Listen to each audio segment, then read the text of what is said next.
O que está acontecendo com os evangélicos? Muitos estão se perguntando por que Deus permite isso. Sabemos que uma das graves deficiências é precisamente a precária apresentação de Jesus Cristo e da Boa Nova por ele anunciada e vivida. Por isso mesmo, o povo evangélico vem sofrendo uma fome crônica do Evangelho. A rica religiosidade de nossa gente não é suficiente para matar a fome, nem saciar a sede da palavra viva de Deus. Mal alimentado com o leite ralo de uma evangelização frequentemente superficial e fragmentada, o povo encontra-se subnutrido também em relação ao alimento da palavra de Deus. As pregações são apresentadas com uma orientação cristológica inadequada.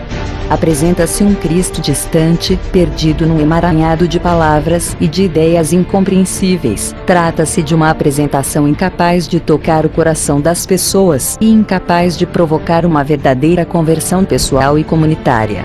Pois o Cristo apresentado é primeiramente religioso, desvinculado da vivência cotidiana, da história do povo. Com isto temos uma igreja perdida em sua identidade. Muitos estão a perguntar o que é a igreja. Esta é a questão não resolvida para o protestantismo, desde os dias da Reforma. Para muitos a igreja é casa de oração, casa de entretenimento, clube social, partido político, e hoje para muitos, um pouco de tudo isto, pois a igreja se tornou uma casa de show. Por conta da perda da identidade, a igreja se distancia de suas essências e de sua história. Hoje a igreja é gerida por fundamentos muito mais externos que internos, com isto ela é mais mística, mais mágica, que espiritual. Pois se utiliza de artifícios cada vez mais profundos no sentido do entretenimento, pois tudo gira em torno do show. Isto é fruto do gospel americano. Os brasileiros, assim como em todo o mundo evangélico, foram levados por esta onda, em meio a esta crise de identidade. O gospel americano tem sua história, poucos foram os líderes que foram buscar as bases deste movimento. Com isto tudo que recebemos foi uma avalanche de mudanças que foram desastrosas para nossas bases históricas. Com o movimento gospel nasce formas de cultos que transformam o cenário religioso do país. A igreja ganhou força na música, e a liturgia se transformou, pois outros elementos foram acrescentados. Nasceu a figura do líder de louvor, dividindo a liderança do culto juntamente com o pastor. Com o tempo o pastor passou a ser mais um no culto, pois com a explosão gospel a música se tornou o grande foco. A pregação da palavra ficou em segundo plano. Com o gospel surge o segundo ponto de crise, o pastor profissional. 2. A igreja como um sujeito da história não quis ficar para trás na modernidade.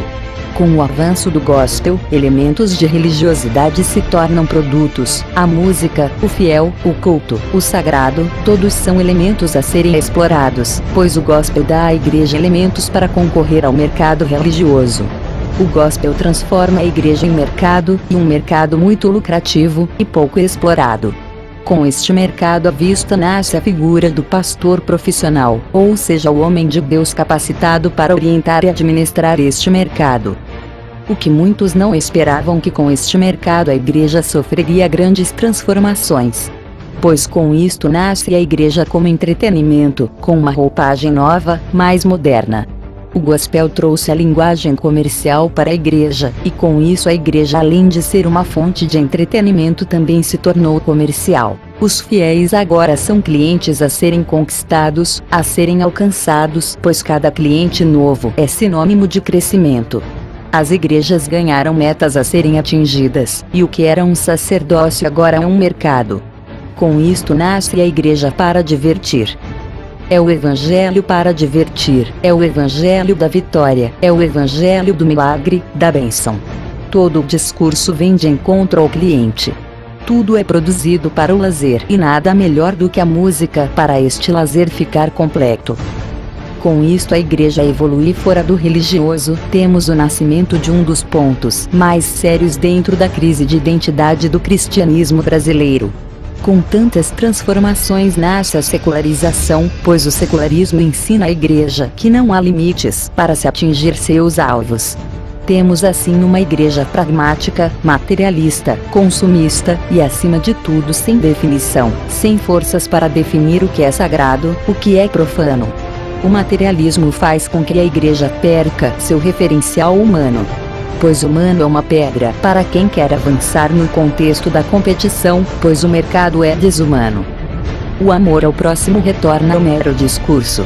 O sagrado só tem significância na mediação do espetáculo religioso. O duro consumo entretenimento é o aspecto conformado da cultura do mercado. A igreja agora é casa de espetáculo, é preciso consumir, mas também ser feliz, ser vitorioso, e com isto vem a busca desenfreada pelo material.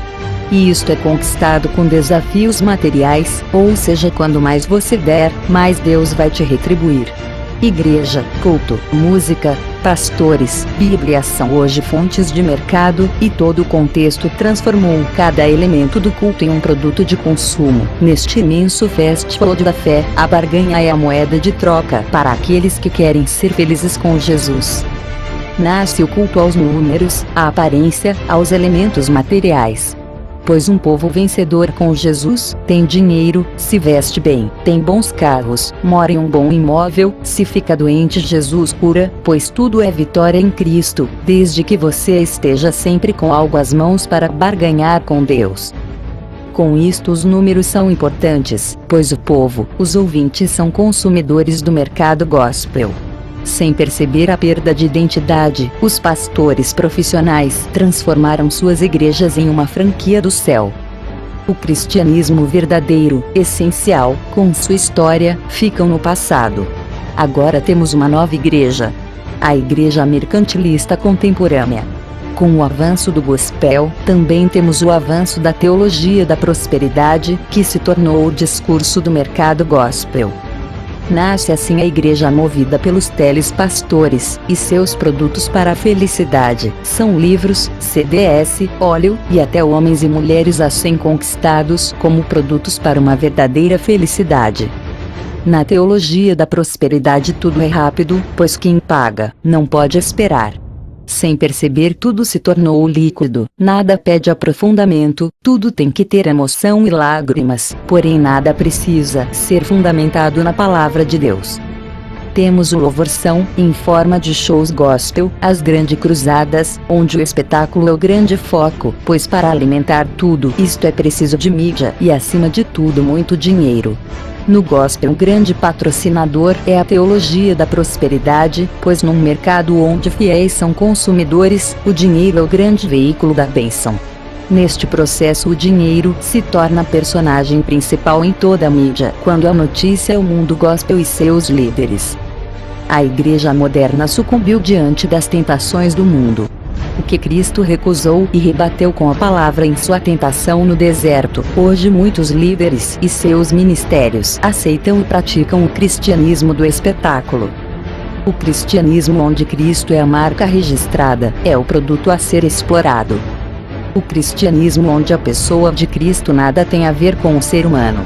O grande interesse é mercadológico, e diversos produtos ganham suas versões cristológica, é água, é refrigerante, perfume, roupas, salames, queijo etc. A igreja se insere no gospel, sem perceber que o mercantilismo leva a igreja para um grande laço, pois dentro deste mercado o importante é o lucro, e lucro desenfreado e desumano, pois transforma o ser humano em um produto a ser explorado. 3. Porque o dólar reserve tem que parar. Porque no show não há compromisso, tudo é líquido, não há fundamentação. A igreja não quer perder, quer estar em competição com o mundo. Muitos são os líderes que se perderam nesta ganância desenfreada no mercado gospel. Que relação tem um pastor que coleciona cavalos de raça e a Bíblia? O mercado é desumano, porque sua essência está na competição, não há espaço para misericórdia, amor, pontos centrais da cultura cristã. A Igreja de Cristo se fundamenta na humanidade, pois o próprio Cristo se fez ser humano e habitou no meio de nós. Cristianismo e luxo são palavras antônimas. A igreja precisa responder ao sofrimento do mundo, mas com armas espirituais. A igreja deve ser voz profética em meio ao caos humano. A igreja tem a mensagem de esperança. Para isto, seus líderes precisam ser conhecidos pela sua simplicidade, pelo seu carisma, pelo seu conhecimento, por seus atos de fé e solidariedade em prol dos pobres e os que sofrem. Onde o pecado abunda, a graça de Deus transforma. Esta é a mensagem do Evangelho. A igreja tem que assumir sua responsabilidade social. Precisamos ser reconhecidos por uma fé cidadã. A igreja precisa ser reconhecida por sua luta em prol da verdade, da justiça e da paz. Não podemos ser reconhecidos simplesmente por ser um grande número de votos. Temos que ser o povo do amor ao próximo, o povo reconhecido pela honestidade de seus líderes, o povo que veio ao mundo para, assim como Cristo, cumprir a missão de Deus. Somos o povo que vai morar no céu, mas a porta é Jesus Cristo, mas não vamos para lá mediante pagamento humano, pois o grande preço já foi pago. Pois coube a Deus dar seu único Filho em amor e remissão dos nossos pecados. Não há salvação sem remissão de pecados, e isto dinheiro nenhum no mundo compra. Não milagre maior do que um ser humano reconhecer o senhorio de Cristo em sua vida. Muitos líderes não se apercebem que sua teologia materialista influencia o mundo. É só avaliarmos a corrupção, a violência, o famoso jeitinho brasileiro que todo mundo conhece. Precisamos ser o povo reconhecido no mundo por nossa fé, por nossa honestidade. Lamentável saber que muitos líderes evangélicos brasileiros são conhecidos no mundo afora por sua desonestidade, por suas mentiras, por suas heresias pregadas em contraponto ao Evangelho de Cristo. Este é o grande desafio do movimento pela ética evangélica brasileira: trazer o debate, trazer à luz o verdadeiro Evangelho de Cristo. Dizer a todos que a Igreja de Cristo é para um mundo que sofre. Denunciar o falso evangelho dos pregadores da teologia da prosperidade, que transforma o ser humano em objeto a ser explorado, para saciar a sede e ganância de líderes, em sua desenfreada vaidade de consumir e viver os valores deste mundo. No Evangelho de Cristo, o maior é aquele que perde, é aquele que serve ao próximo mesmo que para isto perca sua vida. No Evangelho de Cristo, somos chamados a viver longe das tentações do mundo material, do mundo mágico, místico. Somos chamados a viver na verdade, longe da mentira, das armações e falcatruas do mundo. Porque a igreja não pode lutar pelos que sofrem? Porque se aliou ao mundo, aos corruptos, aos que produzem o sofrimento dos pobres. Hoje temos milhões de pessoas sofrendo e esmagadas pela corrupção, enquanto homens e mulheres que juraram lutar pelos que sofrem se aliam à maldade deste mundo. É preciso acrescentar ao vocabulário evangélico brasileiro palavras como amor ao próximo, caridade, solidariedade, compaixão, misericórdia, eucaristia, simplicidade. Palavras que venham substituir os chavões da teologia da prosperidade, para que muitos venham ter seus olhos abertos para as verdades da vida. Pois a palavra conhecereis a verdade, e a verdade vos libertará. João 8:32. Jesus disse aos fariseus, que acreditavam ser os donos da verdade, porém foram advertidos por Jesus, para que abrissem seus olhos para a verdade, e não seguissem cegos em sua religiosidade e em sua união de mentiras com o mundo. Que não sejamos lembrados pela mídia por divisões, escândalos, vergonha diversas, mas que sejamos lembrados por nossa sinceridade, por nossa luta pela justiça em prol dos pobres e pequeninos na fé. Que sejamos lembrados pela luta da paz, pela união dos povos, pelo diálogo com os diferentes da fé. Que sejamos lembrados pela busca contínua de uma espiritualidade inspirada pela revelação da Palavra de Deus. Que sejamos lembrados por nossa busca contínua do entendimento. Que sejamos proclamadores da liberdade, pela fé. Que sejamos o povo da Bíblia, que vive e faz a vontade de Deus, para sua glória. O que dizer dos políticos da chamada bancada evangélica? Temos a missão de ser sal e luz para o mundo, mas seduzidos pelas tentações, deixamos de lado os valores cristãos para saciarmos nossas vaidades. O desejo material tem cegado a muitos líderes, que mesmo em meio à vergonha de muitos escândalos não se arrependem de seus atos. Não vamos nos calar, mesmo que isto custe nossas vidas. Não adianta ameaças, não adianta violência, não vamos parar. Vamos prosseguir. Para isto vamos empenhar nosso slogan em todo canto deste país. Voltemos ao evangelho puro e simples, o dólar tem que parar. Hoje já somos vários grupos em várias cidades do Brasil, nosso movimento cresce por força do Espírito Santo, pois é inexplicável o empenho de muitos que estão tendo seus olhos abertos para perceberem o falso evangelho que está sendo pregado. Vamos continuar nosso trabalho que é árduo, solitário, porém vamos ser a voz profética de nossos dias, pois Cristo vive, e veio salvar e libertar todos que estavam perdidos. Esta é a boa nova a ser anunciado em todo o mundo.